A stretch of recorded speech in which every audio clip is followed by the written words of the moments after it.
Bienvenidos al tema 18 de nuestro seminario bíblico, profético, histórico del libro de Daniel. Hoy vamos a continuar con algunos aspectos muy importantes de Daniel capítulo 7, que era el capítulo que estábamos analizando en el tema anterior.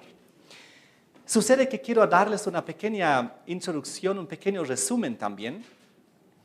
Dios nos mostró a través de las profecías el futuro de varios grandes reinos o imperios a través de dos profecías paralelas. Una es la profecía de Daniel capítulo 2, donde a través de un sueño el rey Nabucodonosor vio el futuro a través de una imagen de metales, de 4 diferentes metales que representaban los 4 grandes imperios que estaban en relación con el pueblo de Dios, comenzando desde Babilonia, Medo-Persia, Grecia y Roma. Y luego en el capítulo 7 de Daniel hemos visto que esta profecía a través de 8 enfoques, 8 ángulos, se repite. Esta vez a través de la simbología de 4 grandes bestias que se levantan del mar. 4 grandes bestias feroces, el león, el oso, el leopardo y la bestia terrible y espantosa que luego San Juan la define como el dragón. Entonces la pregunta es, ¿por qué Dios hace estas cosas? ¿Por qué Dios nos muestra estas profecías 2 veces? Desde 2 perspectivas, desde 2 ángulos. Yo pienso porque Dios sabe que nosotros los seres humanos necesitamos la repetición para aprender. Nosotros necesitamos repetir una y otra vez las cosas para que se nos grabe en la memoria. Y no solamente esto. Dios, cada vez que repite su profecía, la muestra de otro ángulo, pues Él añade nuevos detalles, Él añade nuevo conocimiento, Él agrega detalles para que estas visiones, esos sueños, nos vuelvan cada vez más comprensibles, cada vez más claras, más lógicas. Y de esta manera Dios trabaja con nosotros con la luz progresiva. Nos comienza a presentar las cosas a grandes rasgos y luego vuelve a aumentar detalles aquí, detalles allá, repite con nosotros las cosas de tal manera que la comprensión crece, la luz crece, el entendimiento cada vez se expande y de esta manera trabaja Dios. Y realmente Dios es un buen maestro presentándonos de esta manera sus profecías. Lo que sucede es que en estas 2 profecías que hemos visto, Daniel 2 y Daniel 7, los 4 metales y las 4 bestias, en el cuarto metal, el hierro, que era el imperio romano, y en la 4ª bestia, que era la bestia del imperio romano, la bestia romana, nos muestra en ambos casos una transición que les quiero hacer recordar porque es algo muy importante. Recordemos en la estatua de metales, comienza con el oro purito, luego la plata purita, luego el bronce también purito, luego el hierro también purito. Y después de este 4º metal se le agrega, se le añade un nuevo elemento, que es el barro. El hierro continúa normal, el hierro continúa a través de las piernas y llega hasta los pies y los 10 dedos de la imagen, de la estatua, pero se le añade, se le agrega un nuevo elemento que es el barro. Ahí vemos que Roma continúa, el hierro continúa hasta el fin, hasta que Cristo venga, representado por la piedra de la estatua, la piedra de la imagen que derrumba la estatua que hemos estudiado en el capítulo 10.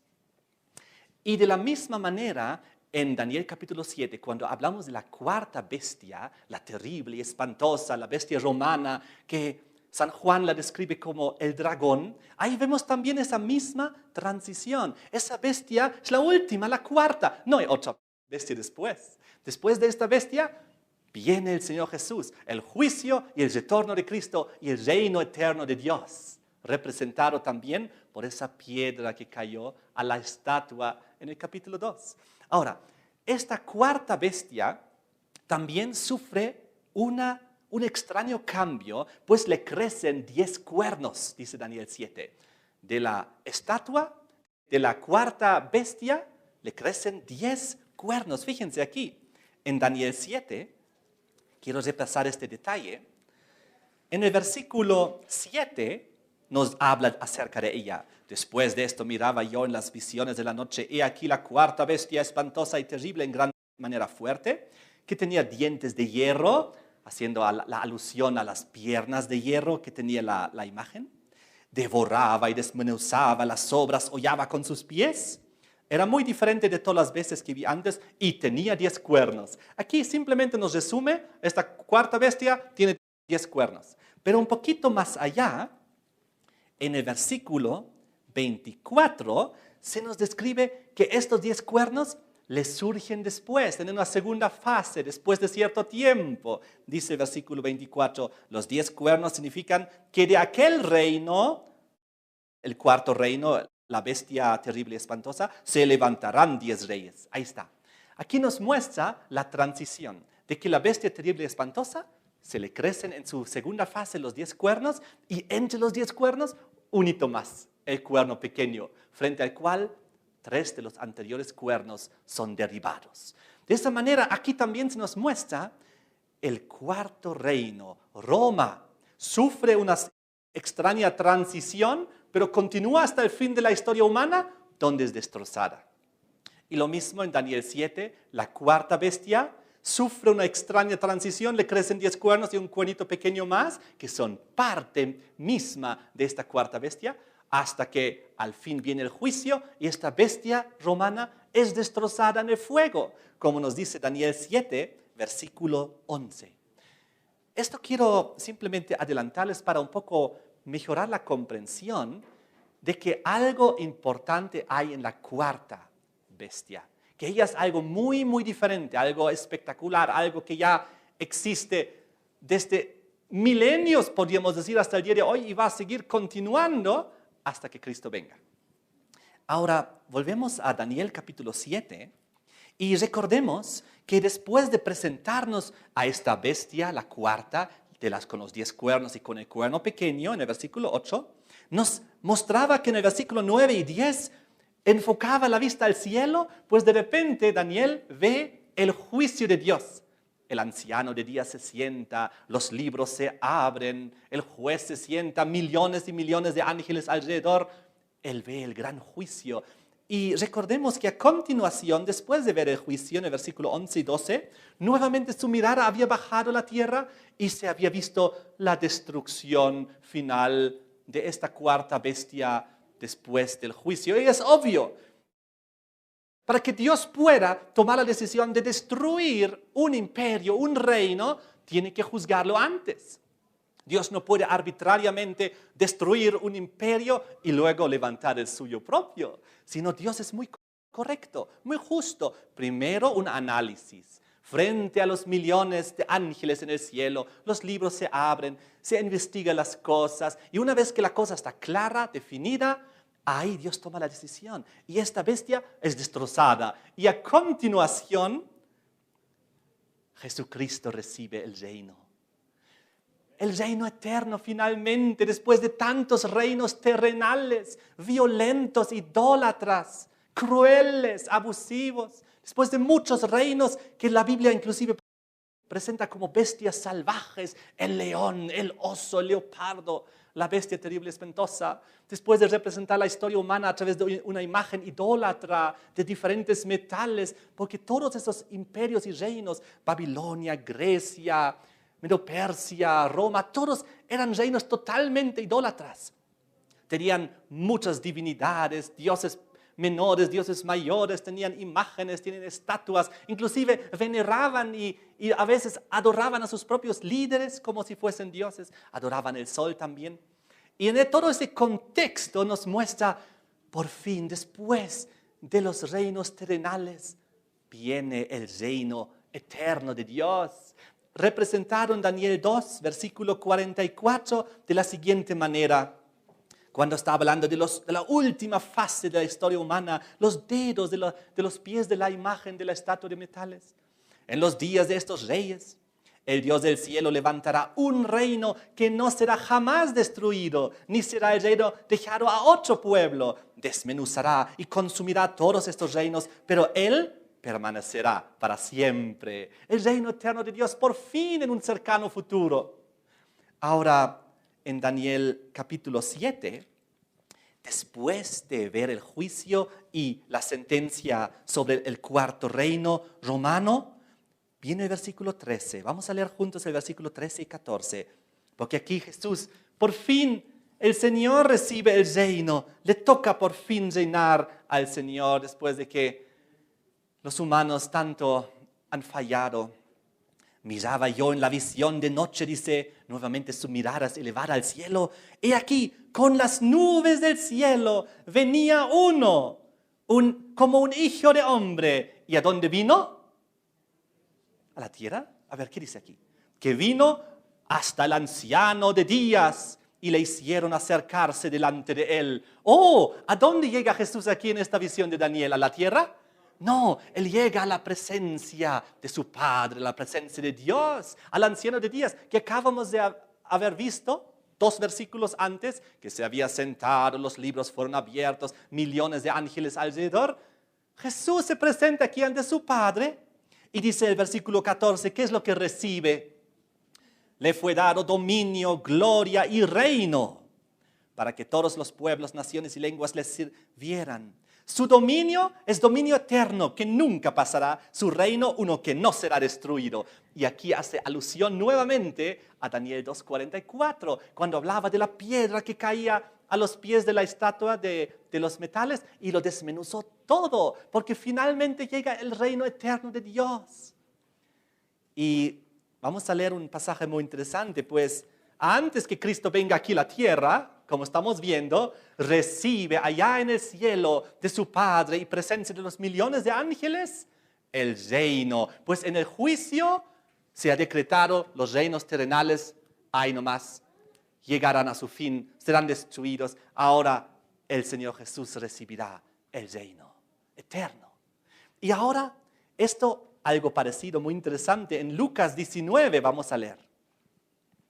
Lucas 19, versículos 11 y 12, donde Jesús habla una parábola y dice, oyendo ellos estas cosas, prosiguió Jesús y dijo una parábola, por cuanto estaba cerca de Jerusalén.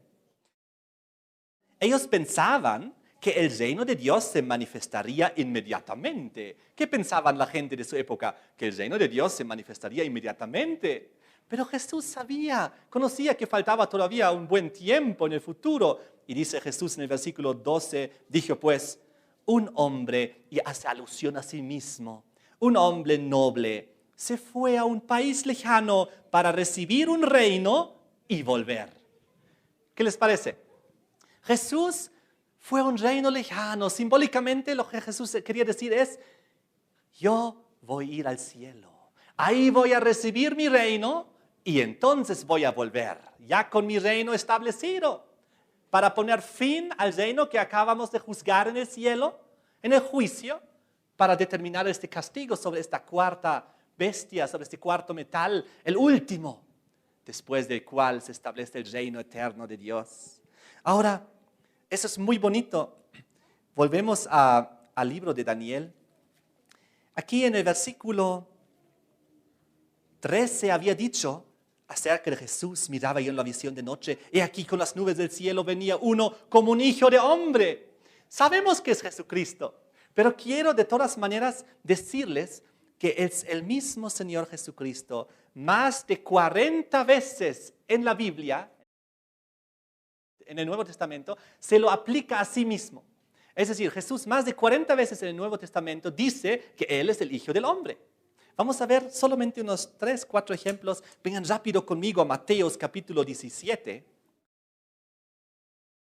Mateos capítulo 17, versículo 22. Estando ellos en Galilea, Jesús les dijo, el Hijo del Hombre será entregado en manos de hombres. Jesús hablaba acerca de sí mismo, yo soy el Hijo del Hombre, yo voy a ser entregado en manos de hombres. Vamos a Lucas. Lucas 19, versículo 10. Donde Jesús también habla a sí mismo, acerca de sí mismo, del Hijo del Hombre. Lucas 19, 10. Porque el Hijo del Hombre vino a buscar y a salvar lo que se había perdido. Qué bonito, ¿no? Y en el mismo libro de Lucas, capítulo 22, versículo 48, Jesús también dice, entonces Jesús le dijo, Judas, con un beso entregas al Hijo del Hombre. Siempre Jesús repite lo mismo, más de 40 veces, Él es el Hijo del Hombre.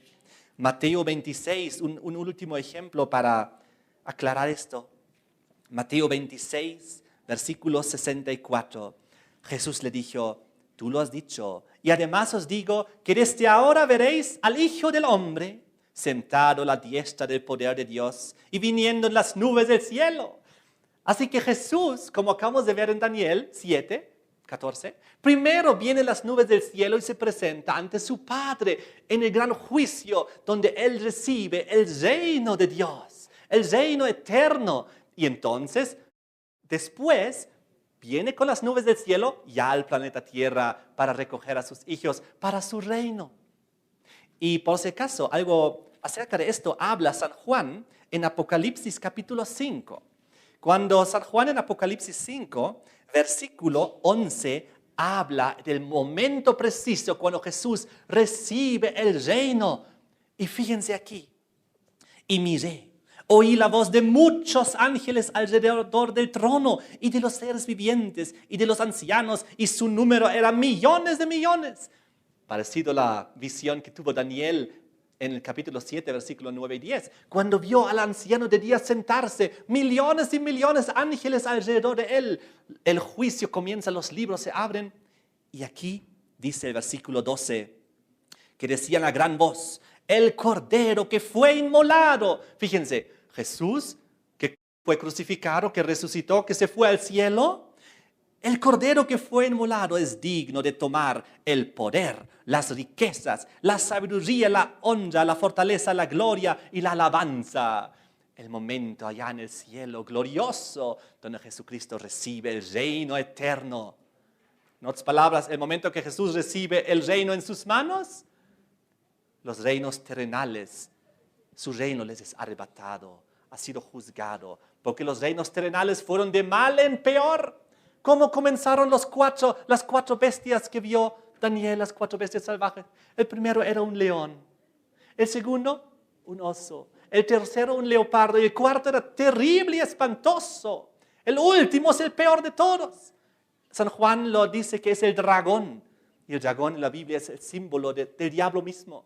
El diablo mismo se manifiesta a través de esta cuarta bestia, terrible y espantosa, dura, con sus 10 cuernos y con su cuerno pequeño. Todo parte esencial de la misma cuarta bestia, del mismo cuarto metal de hierro. Qué interesante. Ahora sucede, volviendo a Daniel 7, que en el versículo 15 y 16, nuevamente Daniel comienza a reflexionar sobre la visión, sobre la profecía que ha escuchado y dice, se me turbó el espíritu a mí. Vamos a ver aquí un poco esta imagen de las 4 grandes bestias que acaba de ver. Se me turbó el espíritu a mí, Daniel, en medio de mi cuerpo. Las visiones de mi cabeza me asombraron. Era muy impactante ver lo que estamos viendo nosotros ahora. Era muy impactante también para Daniel. Versículo 16. Me acerqué a uno de los que asistían, seguramente un ángel celestial. Le pregunté la verdad acerca de todo esto. De las 4 bestias, de la cuarta bestia, de los 10 cuernos, del cuerno pequeño, del juicio y del reino eterno. Y me habló y me hizo conocer la interpretación de las cosas. Qué interesante. ¿Qué es lo que Daniel hace? Daniel, después de recibir la visión, queda asombrado. ¿Y qué es Daniel? Muy humilde. Él busca respuestas. Él pide las respuestas. Y él anhela tener respuestas. Y él pregunta al ángel, ¿qué son estas cosas? Por favor, explícame. Fíjense, en Mateo 7, versículo 7, nos da un principio que nosotros debemos seguir. Mateo 7, versículo 7, es lo que hizo Daniel en esta ocasión. Pedid y se os dará. Buscad y hallaréis. Llamad y se os abrirá. Y Daniel pidió, buscó, preguntó y recibió. ¿No es así? Las respuestas del ángel. El ángel estaba gustoso para explicarle. Y Daniel estaba quería saber más. Y es un ejemplo para nosotros. Cuando nosotros vemos las profecías o cosas que son muy impactantes, quizás no entendamos bien, ¿qué debemos hacer? Alejarnos, ay, no puedo entender esto. ¿O cuál debe ser nuestra reacción? Debemos buscar, indagar, estudiar, pedir a Dios en oración, sabiduría, para entender. Porque Dios nos dio las profecías con un propósito, para entenderlas y saber qué ocurrió, qué está ocurriendo y qué es lo que va a ocurrir en el futuro. Y entonces el ángel gustosamente comienza a explicarle. Me pregunto, ¿qué hubiese ocurrido si Daniel no hubiese preguntado? Quizás ahí se hubiese terminado el capítulo 7 nomás. Pero él pidió y recibió respuesta y lo anotó. El ángel dice, versículo 17, las 4 grandes bestias son 4 reyes que se levantarán en la tierra. Sabemos, como vimos el tema anterior, un rey representa su reino, porque aquí mismo en el versículo 23 nos dice que la 4ª bestia será un 4º reino en la tierra. Pues un rey representa a su reino. Y estas 4 bestias no son bestias positivas. Estas fueron 4 dictaduras. Eran 4 bestias salvajes. Eran imperios crueles, tiranos. Tenías que hacer nomás lo que te decían, si no, ya, muerte. Y aquí vemos cómo se funde en la dictadura el rey con su reino. Son una y la misma cosa. Y entonces, por eso lo describe una vez como rey, otra vez como reino, es pues lo mismo. Y entonces el ángel continúa diciendo, las 4 grandes bestias, 4 reyes que se levantarán. Y nuevamente el enfoque al cielo. Dios siempre presenta primero como una película escenas diferentes. ¿Qué ocurre en la tierra? ¿Qué ocurre en el cielo paralelamente? Y aquí nuevamente la mirada va al cielo, versículo 18. Y después de estas 4 bestias, ¿qué pasará? Recibirán el reino los santos del Altísimo y poseerán el reino hasta el siglo eternamente y para siempre. ¿No es maravilloso esto? Un resumen total hace el ángel aquí. Habrá 4 bestias y luego los santos recibirán el reino por siempre. Súper resumido el capítulo 7. Pero Daniel sigue indagando. Versículo 19. Él quiere más respuestas. Entonces dice Daniel, tuve deseo de saber la verdad acerca de la 4ª bestia, que era tan diferente de todas las otras, espantosa en gran manera, que tenía dientes de hierro, uñas de bronce, que devoraba y desmenuzaba, las obras hollaba con sus pies. Y asimismo, dice, tenía deseo de saber acerca de los 10 cuernos que tenía en su cabeza esta 4ª bestia. Y del otro, también quería saber del otro de cuerno pequeño que le había salido, delante del cual habían caído 3 cuernos. Y este mismo cuerno, el pequeño, tenía ojos y boca que hablaba grandes cosas y parecía más grande que sus compañeros. Y veía que este cuerno, el cuerno pequeño, hacía guerra contra los santos y los vencía. Hasta un momento. ¿Hasta cuándo? Solamente hasta un momento este cuerno pequeño puede hacer estas atrocidades. Hasta que vino el anciano de días. Se dio el juicio a los santos del Altísimo. Llegó el tiempo y los santos recibieron el reino. Fíjense, quiero decirles algo muy interesante. Daniel indaga solamente sobre la 4ª bestia y con todas sus implicaciones. La 4ª bestia, la terrible espantosa con sus 10 cuernos y con su cuerno pequeño. Porque es toda una unidad, es la 4ª bestia, es la bestia romana. Entonces, Daniel indaga esta 4ª bestia, quiere saber detalles acerca de ella. ¿Por qué no preguntó acerca de la 1ª bestia del león, de la 2ª del oso, de la 3ª del leopardo? ¿Por qué no preguntó acerca de ellos? Porque eso lo tenía muy claro. Sabía muy bien, él mismo había vivido en Babilonia. Él mismo luego vivió en Medo-Persia. Él mismo sabía, inclusive por nombre, quién iba a ser el poder que iba a terminar con Medo-Persia, que iba a ser Grecia. Recuerden aquí en Daniel 8, versículo 20 y 21, donde decía que en cuanto al carnero que viste que tenía 2 cuernos, son los reyes de Media y Persia. Y el versículo 21 decía, y el macho cabrío es el rey de Grecia, el cual destrozó a Medo-Persia. Es por eso que Daniel no pregunta por las primeras 3 bestias. Las conocía, sabía claramente qué eran estas cosas. Pero indagó la 4ª bestia, la terrible y espantosa, con sus 10 cuernos, con su cuerno pequeño, que ahora estaban en el futuro. Eso no entendía. Daniel también entendía muy bien el juicio que se va a dar. Él entendía muy bien la justicia de Dios, las fases del juicio, los libros y todas esas cosas. También entendía muy bien que al final de la historia humana, después de la cuarta bestia terrible, vendrá el reino eterno de Dios, por siempre y siempre. Todo esto Daniel lo entendía a la perfección. Lo único que él no entendía bien era la cuarta bestia, sus 10 cuernos y su cuerno pequeño. Es por eso que indagaba ahí. Y es por eso que ahí es donde recibió más respuestas que en todas las otras bestias. Fíjense, Daniel 7, versículo 23, el ángel nuevamente le responde después de su pregunta larga y dice: la cuarta bestia será un cuarto reino en la tierra, el cual será diferente de todos los otros reinos. ¿Por qué? Porque este cuarto tiene una transición. Este cuarto se transforma porque le crecen 10 cuernos y un cuernito pequeño. Igual como en la estatua, las piernas de hierro sufren una transformación porque de repente se les agrega barro en la última fase de los 10 dedos. Entonces, era muy diferente a Babilonia, Medo Persia y Grecia. Y dice también esta cuarta será diferente que los otros reinos. A toda la tierra devorará, triará y despedazará. Y los 10 cuernos significan que de aquel reino, del imperio romano, se levantarán 10 reyes, 10 reinos romanos. Y tras ellos se levantará otro, el cuerno pequeño, el cual será diferente de los primeros y a 3 reyes derribará. Porque este cuerno pequeño, que también surge de la bestia romana, destroza a 3 de los cuernos anteriores. Eso vamos a estudiar con detalle en el siguiente tema. Pero les quiero anunciar un detalle, porque estos 3 cuernos en realidad no eran parte esencial de la filosofía de la bestia romana y tuvieron que ser desechadas. Pero fíjense cómo sigue la historia. El ángel cuenta y dice el versículo 25 acerca del cuerno pequeño que hablará palabras contra el Altísimo. Estas terribles palabras contra Dios son blasfemias, las que habla este cuerno pequeño que se había crecido en la bestia romana. Y no solamente esto, a los santos del Altísimo quebrantará.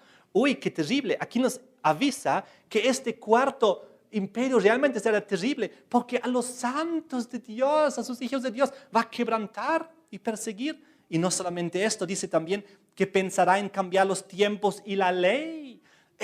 Realmente se atribuirá terribles cosas.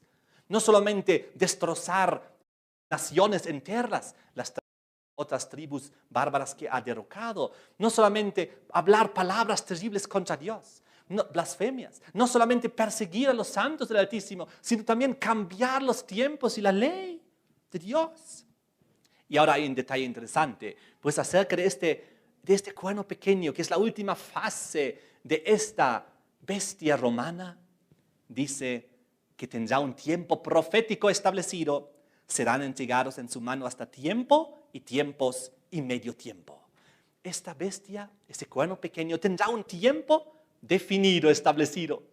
Y luego algo va a ocurrir. Pero todas esas características que estamos viendo, lo vamos a ver en el próximo tema.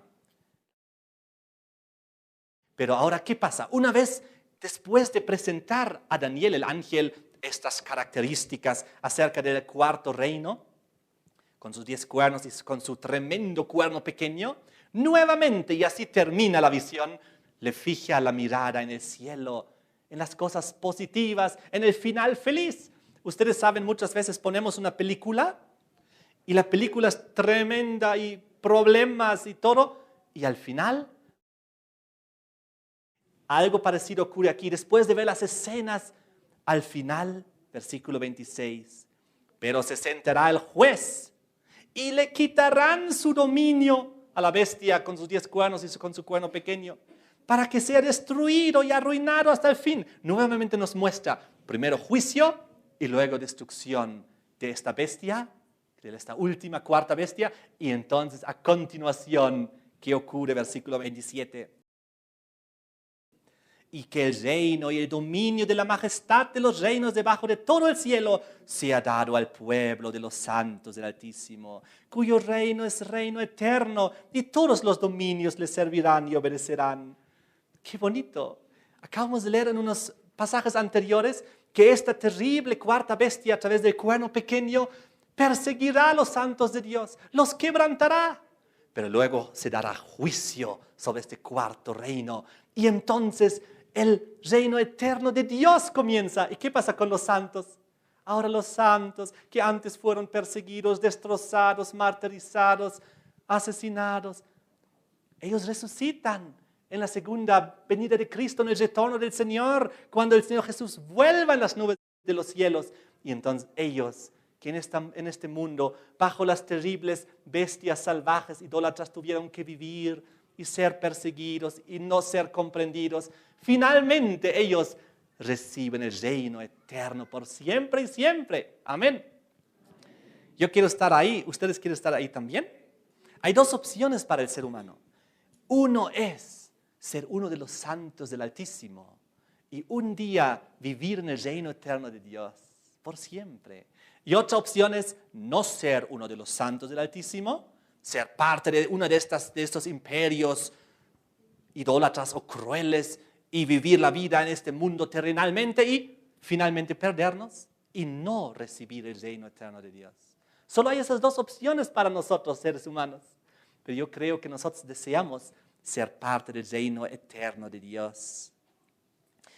Ahora, aquí termina, y recuerden las últimas palabras donde decía, versículo 27, que finalmente, después del juicio y la destrucción de la bestia, dice el reino y el dominio, finalmente dado a los santos del Altísimo. El reino es eterno y todos los dominios les servirán y obedecerán. El reino eterno de Dios. ¿Saben? Recuerden ustedes que Nabucodonosor de Babilonia creyó firmemente en este reino eterno cuando él dio su testimonio al mundo entero en Daniel capítulo 4, versículos 1 al 3, donde él da su testimonio de su conversión y dice, Nabucodonosor, rey, a todos los pueblos, naciones y lenguas que moran en la tierra, paz os sea multiplicado. Conviene que yo declare las señales y milagros que el Dios Altísimo ha hecho conmigo. Cuán grandes son sus señales y cuán potentes sus maravillas. Su reino, reino sempiterno, su señorío de generación en generación. ¿A qué se refirió Nabucodonosor? Él creyó en el reino eterno de Dios que vendrá en el futuro. Y él creyó y murió creyendo en eso. Y nosotros también debemos ser así, creer firmemente en esto y dar nuestro testimonio a la gente. Y de la misma manera, ¿recuerdan ustedes el rey Darío de Medo-Persia? Él también, gracias al testimonio de Daniel, reconoció al Dios verdadero, creador de los cielos y de la tierra, y él también dio su testimonio a todo el mundo, declarando lo mismo que Nabucodonosor.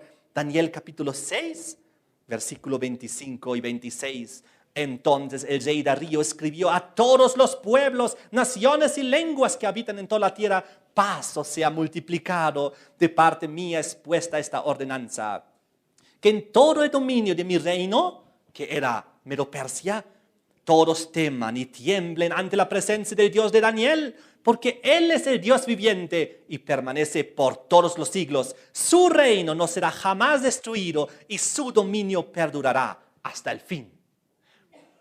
Nabucodonosor y el rey Darío, uno de Babilonia, otro de Medo-Persia, reconocieron esto y aunque eran líderes mundiales de una de estas bestias inclusive, dijeron esto es pasajero, esto es temporal. Un día vendrá el reino eterno de Dios. ¡Qué maravilla! Ahora les quiero hablar un poquito más acerca de la relación que tuvo el pueblo de Dios Israel con estas 4 bestias salvajes. ¿Por qué se nos presenta Babilonia, Medo-Persia, Grecia y Roma en esta secuencia? ¿Y por qué se nos presenta? Porque estas 4 bestias tuvieron que ver en la historia del pueblo de Israel, en la historia del pueblo de Dios. Es por eso que fueron ellas mostradas en esas profecías. Ahora quiero decirles una cosa de antemano. Los reinos de este mundo, los reinos terrenales, lamentablemente, finalmente, son pasajeros y son muchas veces manipulados o inclusive guiados o a veces influenciados por los poderes del mal. Porque en la Biblia misma, en Apocalipsis 12, versículo 9, conocemos y hemos visto este versículo donde decía que el gran dragón, la serpiente antigua que se llama Diablo y Satanás, fue arrojado a la tierra. Y dice, el cual engaña al mundo entero. Aquí vemos que el diablo lamentablemente logró engañar al mundo entero. Y no solamente esto, cuando Jesús habló acerca del diablo en Juan 12, versículo 31, habla acerca de él y dice que él es el príncipe de este mundo. Jesús, hablando del diablo, dijo, el diablo es el príncipe de este mundo, el príncipe de las tinieblas, porque él engañó a este mundo y el mundo entero está engañado en sus garras.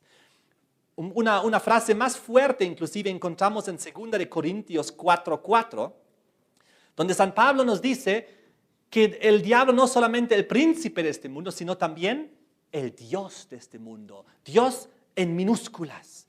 2 de Corintios 4:4, donde habla en los cuales el Dios de este siglo cegó el entendimiento de los incrédulos.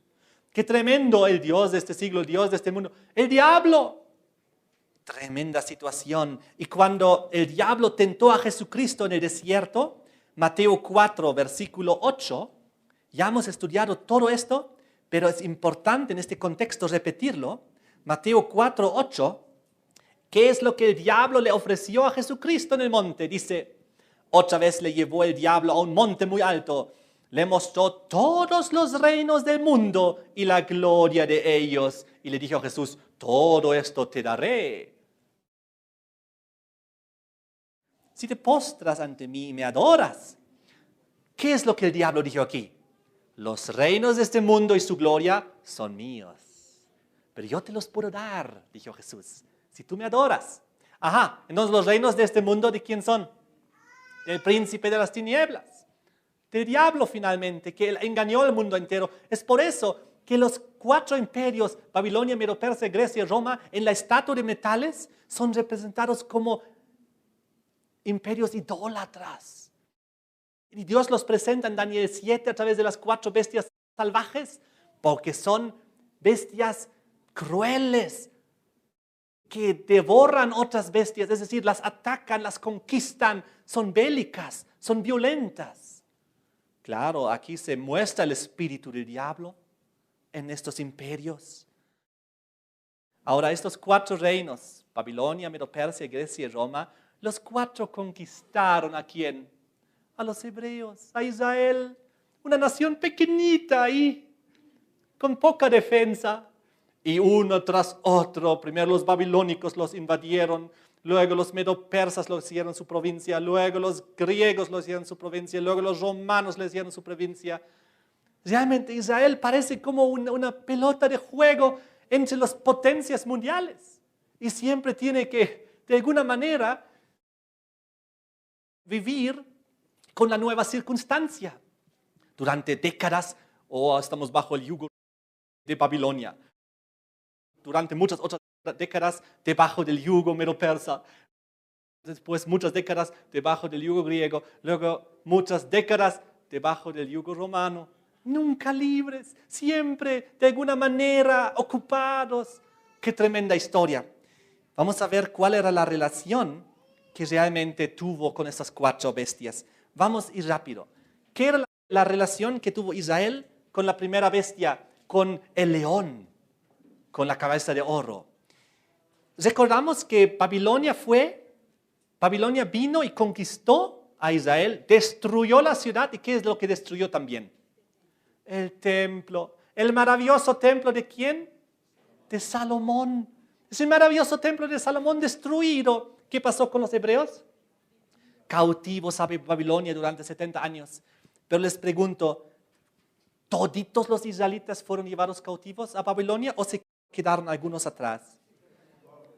Sí, la Biblia dice en 2 de Reyes, capítulo 24, 2 de Reyes 24, versículo 14, y llevó en cautiverio a toda Jerusalén, a todos los príncipes, a todos los hombres valientes, hasta 10,000 cautivos, y a todos los artesanos y herreros, y no quedó nadie, excepto los pobres del pueblo, de la tierra. Y un poquito más allá en el capítulo 25, versículo 12 también nos dice, mas los pobres de la tierra dejó Nabuzaradán, capitán de la guardia, para que labrasen las viñas y la tierra. Fíjense, la tierra de Canaán no les fue arrebatado por Babilonia. Babilonia invadió, lo convirtió en una provincia de Babilonia. Eso sí, si ustedes leen Segunda de Reyes 25, leeremos esto más. Vamos a ver que Babilonia tomó Israel como una provincia. Segunda de Reyes 25, versículo 22 y 23, dice aquí, y al pueblo que Nabucodonosor, rey de Babilonia, dejó en tierra de Judá, puso por gobernador a Gadalías, hijo de Ahicam, hijo de Safán. Y el versículo 24, entonces Gadalías les hizo juramento a ellos y a los suyos y les dijo, no temáis de ser siervos de los caldeos, habitad en la tierra, servid al rey de Babilonia, os irá bien. No se preocupen. ¿Qué pasó con los que quedaron atrás? Tenían cierta libertad, labraban la tierra, eran pobres, pero Canaán seguía siendo tierra de Israel. No les fue quitado, solamente pusieron un gobernador que administra esa provincia. Entonces, ¿qué era la relación más que tuvo el pueblo de Dios con Babilonia? Bastante buena en cierto sentido, porque Daniel llegó a ser uno de los hombres más importantes en Babilonia, ¿no era así? Uno de los consejeros del rey Nabucodonosor, inclusive luego consejero de Belsasar también, cuando él no pudo leer la escritura en la pared. Y de esta manera tenían funciones muy importantes Daniel y sus 3 amigos en Babilonia. Así que la relación finalmente entre Babilonia e Israel no era tan mala. Porque no se olviden, ¿por qué en primer lugar Babilonia conquistó a Israel? Recordemos que hemos estudiado porque Israel se había alejado de Dios. Se había alejado de las leyes de Dios, de los profetas, habían menospreciado los mensajeros de Dios. Es por eso que Dios permitió que Nabucodonosor invada. Es decir, la relación entre Babilonia y Israel era relativamente buena. Vamos a ver la relación que tuvo Medo-Persia, el oso, con Israel. ¿Era buena o mala? Vamos a ver. Llegaron Ciro y Darío, ¿recuerdan? ¿Y qué pasó bajo Ciro y Darío? Daniel capítulo 6 nos dice que Daniel prosperó bajo los reinados de Darío y de Ciro. Inclusive dice la Biblia en Daniel 6, 1 al 3, que Darío le puso a Daniel como gobernador, como gobernante principal de Medo-Persia. ¿Qué es lo que Ciro hizo con los hebreos? Ciro dijo, vuelvan a sus tierras, les damos libertad, vuelvan a Jerusalén y reedifiquen ¿qué cosa? Su templo y su ciudad y su muro. Y no solamente esto, los medo-persas trataron muy bien a los hebreos. Dijeron, vuelvan ustedes a ser una nación autónoma. Si ustedes leen el libro de Esdras y el libro de Nehemías, van a leer esto en detalle. Ellos les dejaron nuevamente tener sus propios gobernadores, sus propios jueces, sus propios impuestos, sus propias leyes. Israel recuperó nuevamente su autonomía que había perdido bajo Babilonia. Así que Medo-Persia tuvo una muy buena relación con los hebreos. Y no solamente esto, bajo ellos recibieron el permiso de reedificar su ciudad, su templo. Nunca llegó a ser tan bonito como era antes, cuando era el templo de Salomón. Pero aún así llegó a ser un bonito templo para Dios. Pero hay que recordar obviamente que bajo el imperio medo-persa también tuvieron sus dificultades. ¿Recuerdan que hubo un complot asesino contra Daniel para meterlo al foso de los leones? Pero no era porque Darío era malo, sino porque había otros funcionarios envidiosos que le hicieron esto, una trampa. Y recordamos también otro incidente cuando vino el rey Asuero de Medo-Persia. Y él se casó ¿con quién? Con Esther. Esther era hebrea. Y entonces había un hombre que se llamaba Amán. Era uno de los principales, casi el principal después del rey, que él incitó al rey Asuero en contra de los hebreos. Hay que asesinarlos. Hay que exterminarlos, hay que hacer un genocidio, hay que exterminarlos. Y porque él odiaba a un hebreo en específico que se llamaba Mardoqueo. Pero luego también Dios intervino y ese complot asesino también fue deshecho. Así que resumiendo, la relación entre Medo-Persia y el pueblo de Israel era bastante buena. Pero entonces vamos a ver cuál era la relación que tuvo el pueblo de Dios, Israel, con los griegos. Vamos a ver la siguiente bestia. Aquí, Grecia, el leopardo. ¿Cuál era la relación que tuvo Grecia con los hebreos? ¿Buena o mala? Muy bien, vamos a leer aquí en el diccionario Echairo de la Santa Biblia, página 263. Dice aquí de la relación: parece que los judíos y los griegos no tenían entre sí relaciones estrechas hasta que Alejandro el Grande, Alejandro Magno, invadió el Egipto, la Siria y el Oriente. Entonces, algo muy interesante ocurrió. Alejandro Magno comenzó sus tremendas conquistas. Conquistó los diferentes reinos que había alrededor y entonces llegó a la frontera de Palestina, de Israel, y estaba cerca de Jerusalén. ¿Y saben lo que ocurrió? Sucede que los sacerdotes vinieron a su encuentro con los rollos de los libros bíblicos de Daniel. Y le mostraron a Alejandro Magno el libro de Daniel. Y le mostraron Daniel capítulo 8. Daniel capítulo 8, donde hablaba de que había un carnero, que era Medo-Persia, y que había un macho cabrío con un cuerno principal, versículo 20 y 21, y ese macho cabrío es el rey de Grecia, y el cuerno grande que tenía entre sus ojos, el rey primero. Y mostraron: mira, Alejandro Magno, aquí está una profecía acerca de ti. Nosotros hace siglos hemos recibido esto, o por lo menos muchas décadas atrás. Y decía aquí que vendría un griego que pondría fin a los medo-persas, y lo acabas de hacer. Nosotros estamos en contacto con el Dios verdadero y Él nos dio esta profecía. Qué interesante. Les quiero leer lo que dijo Flavio Josefo acerca de este evento. Cuando fue mostrado a Alejandro Magno el libro de Daniel, en el que Daniel declaraba que un griego destruiría el imperio persa, él, Alejandro Magno, supuso que él era la persona de la que se hablaba. Y Alejandro Magno era un joven, tenía unos 28 años más o menos. Y entonces él pues se emocionó y él trató muy bien y con muchísimo respeto a los hebreos. No solamente esto, no los atacó, no los invadió, no destruyó su ciudad. Más al contrario, él dijo: les doy garantías para que cualquiera de ustedes que quiera se establezca en Alejandría, en mi ciudad que yo puse nombre, ahí vayan a vivir. Es verdad que el pueblo hebreo llegó a ser parte del imperio griego, sí, como también una provincia, pero tranquilo, sin ningún problema. Oh, ¿cómo era la relación entre el pueblo hebreo y el leopardo? Era una buena relación.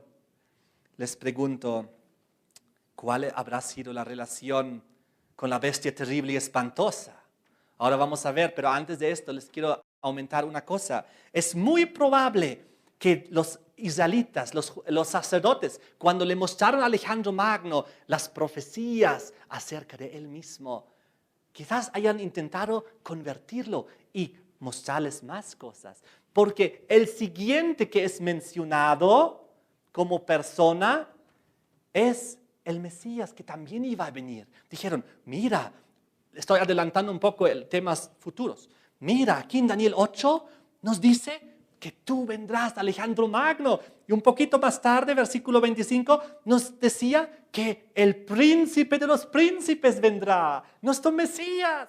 En el capítulo 9, seguramente le mostraron que el santo de los santos vendrá, el Mesías. Le dijeron quizás a Alejandro Magno: mira, nuestro Dios mostró a 2 hombres que vendrían. Tú eres uno, pero luego vendrá otro, el Mesías, el príncipe de los príncipes, el santo de los santos. Quizás intentaron también que Alejandro Magno de alguna manera acepte al Señor y sea salvo, no lo sabemos.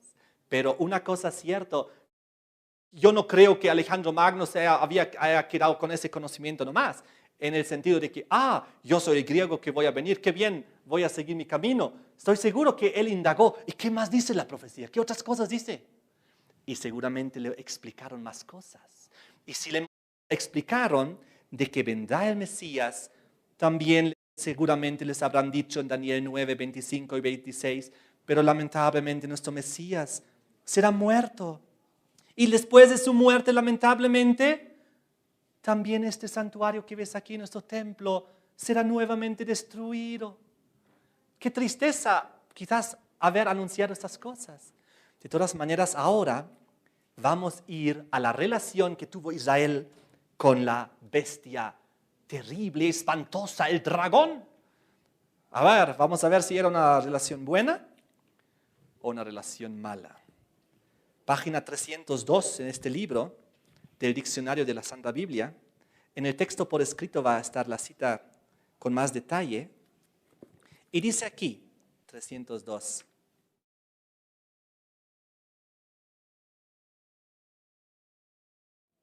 La toma de Jerusalén por Pompeyo en el año 63 a.C. y por Socio en el 36 a.C. puso a los judíos bajo el dominio de Roma. Y Judea pasó a formar parte de la provincia romana de Siria en el destierro de Arquelao, en el 6 a.C. En otras palabras, los romanos invadieron y convirtieron a Israel en una provincia tributaria. ¿Tenían una buena relación con ellos o no? ¿Qué hacían los soldados? Patrullaban por las calles, las legiones, con sus lanzas y con sus uniformes. ¿Y qué hicieron los legionarios ahí? Pues ellos cobraban los tributos de la gente. Recuerden que Jesús decía, dad a Dios lo que es de Dios y a César lo que es de César. Mateo 22, versículo 19 al 21. Y no solamente esto, ellos tenían que pagar tributo, las legiones caminaban por las calles, tenían errores ahí, Poncio Pilato allá que dominaba. Y estaban bajo el yugo romano, no estaban felices. No tenían la libertad que tenían bajo la anterior bestia que era Leopardo, que era Grecia. Habían perdido eso. Y en aquella época, les voy a leer, ellos estaban muy conscientes, los cristianos de esa época estaban muy conscientes, vivimos en el cuarto reino de hierro, vivimos en la cuarta bestia, la terrible y espantosa, vivimos en el imperio romano, estaban muy conscientes. Les quiero leer una cita de Hipólito. Ahora, ¿quién era Hipólito? Él vivió entre el año 160 y 236 después de Cristo, y él se cree que era discípulo de Ireneo. Él vivió ahí en la cristiandad primitiva, en el segundo siglo ahí, y él decía lo siguiente acerca de Daniel 2 y Daniel 7. La cabeza de oro de la imagen y la leona denotaban a los babilonios. Los hombros y los brazos de plata y el oso representaban a los persas y a los medos. El vientre y los muslos de metal y el leopardo significaban los griegos, que ejercieron la soberanía desde el tiempo de Alejandro. Las piernas de hierro y la bestia espantosa y terrible expresaban a los romanos que conservan la soberanía actualmente. Ahí está, muy interesante. Ellos sabían muy bien, los cristianos de la época romana sabían, vivimos en el cuarto reino, vivimos en las piernas de hierro, vivimos en la bestia terrible y espantosa. Y ellos obviamente no sabían que los 10 cuernos del cuerno pequeño, que esto iba a todavía durar siglos, inclusive milenios, hasta el juicio divino y el retorno de Cristo. Pero estaban ellos conscientes, vivimos en esta fase profética. Ahora Jesucristo era un gran conocedor de las profecías. Él estudiaba muy profundamente las profecías y en Mateo 24, versículo 15, Jesús hacía recuerdo de la profecía de Daniel y decía, por tanto, cuando veáis en el lugar santo la abominación desoladora del que habló el profeta Daniel, el que lee entienda, entonces los que estén en Judea huyan a los montes. Jesús era un profundo estudioso de las profecías de Daniel. Sabía, estamos viviendo en esta época. Cuando vean lo que Daniel ha dicho, hay que huir. Entonces, en Marcos capítulo 13, versículo 14, básicamente nos repite lo mismo. Y Jesús no solamente conocía las profecías de Daniel, él sabía también que él iba a ser matado. Si ustedes recuerdan, aquí en Mateo 16, en varias veces Jesús anunciaba su muerte. Mateo 16, 21, donde por ejemplo decía, desde entonces comenzó Jesús a declarar a sus discípulos que le era necesario ir a Jerusalén, a padecer mucho de los ancianos, de los principales sacerdotes, de los escribas, y ser muerto y resucitar al tercer día. Jesús sabía, yo voy a morir. ¿Por qué? Jesús conocía las profecías de Daniel y ahí decía que el Mesías vendría y ahí decía que el Mesías sería matado, mas no por sí. Daniel 9. Y entonces Jesús anunciaba su muerte en varias ocasiones aquí, capítulo 17, versículo 23 y 22 y 23. El Hijo del Hombre será entregado en manos de hombres, le matarán, mas al tercer día resucitará. Y ellos, los discípulos, se entristecieron en gran manera. Y Jesús les recordaba, mira, yo voy a tener que morir, tal como el profeta Daniel había dicho. Y no solamente esto, Jesús también sabía que después de su muerte, Jerusalén iba a ser destruida nuevamente, tal como el profeta Daniel había dicho, primero muerte de Jesús, luego destrucción nuevamente de la ciudad y del templo, a través del gran abominable desolador. Fíjense como él lo describe en Mateo 24. Jesús en Mateo 24, cuando los discípulos vinieron tan emocionados en el versículo 1 y 2, y los discípulos, dice, se acercaron a Jesús y le mostraron los edificios del templo. Mira, Jesús, qué bonito es nuestro templo. ¿Cuál era la reacción de Jesús? Versículo 2. Respondiendo él les dijo, ¿veis todo esto? De cierto os digo que no quedará aquí piedra sobre piedra que no sea derribada. ¿Por qué Jesús sabía todas estas cosas? Porque Jesús era profundo estudioso del libro de Daniel. Y en el libro de Daniel decía todo eso. Que Jesús iba a ser muerto. Y que Jesús luego, es decir, luego vendría el gran abominable desolador que destruiría la ciudad y el templo. Jesús ahora está ya dándoles las explicaciones. Pero Jesús dijo, habrá una señal para nuestra huida. Mateo 24, versículo 15. Cuando vean toda esta abominación desoladora que dijo el profeta Daniel, versículo 16, huyan de Judea a los montes. Lo mismo en Marcos, él también lo anotó en su libro, Marcos 13, versículo 14, donde dice, cuando veáis la abominación desoladora de que habló el profeta Daniel, Daniel capítulo 9, dice, puesta que no debe estar la abominación en un lugar donde no debe estar, el que le entienda, los que estén en Judea, huyan a los montes, el que esté en la azotea, no descienda a la casa, ni entre para tomar algo de su casa. Tremenda la situación. Jesús dijo, Jerusalén será destruido, y con mucha más claridad nos lo dijo Lucas. Lo transcribió Lucas, él con más palabras, más abiertas ya está hablando. Lucas 21, versículo 20 y 21. Pero cuando viereis a Jerusalén rodeado de ejércitos, sabed entonces que su destrucción ha llegado. Jesús dijo, esa será la señal. Terribles ejércitos vendrán, van a destruir la ciudad. Entonces los que estén en Judea huyen a los montes. Ahora, Jesús sabía muy bien, esto va a ocurrir. Pero ahora les quiero decir algo. Fueron las tropas romanas que en el año 70 vinieron y destrozaron a Jerusalén. Más de 1 millón de judíos murió en esa terrible conquista. El templo fue nuevamente destruido, tal como dijo la profecía. La gente ahí dentro moría de hambre. Otros se convirtieron caníbales porque hasta comían a otra gente para sobrevivir. No había comida en la ciudad. El que intentó salir fue agarrado por los ejércitos romanos y crucificado afuera. Era terrible. Esto ocurrió bajo Tito, el general Tito de los ejércitos romanos que destruyó la ciudad. Pero les pregunto, ¿cuántos cristianos murieron? Ni un cristiano murió. Porque Jesús había dicho, cuando vean la ciudad rodeada de los ejércitos romanos, el que esté en la ciudad huya. Y 4 años antes, en el año 66, la ciudad fue sitiada por los ejércitos romanos del general Cestio. Pero Cestio, por alguna razón extraña, retiró sus tropas y se fue y huyó Y los hebreos fueron detrás y mataron a muchos romanos. Y dijeron, oh, somos victoriosos contra el imperio romano. Los judíos que habían aceptado a Jesucristo habían visto, esta es la señal de la huida. Salieron como de un barco que está hundiéndose y no volvieron atrás. Y 4 años después vino Tito y la ciudad fue destruida. Y ningún cristiano murió porque habían creído en las palabras de Cristo y habían salido, habían huido a tiempo.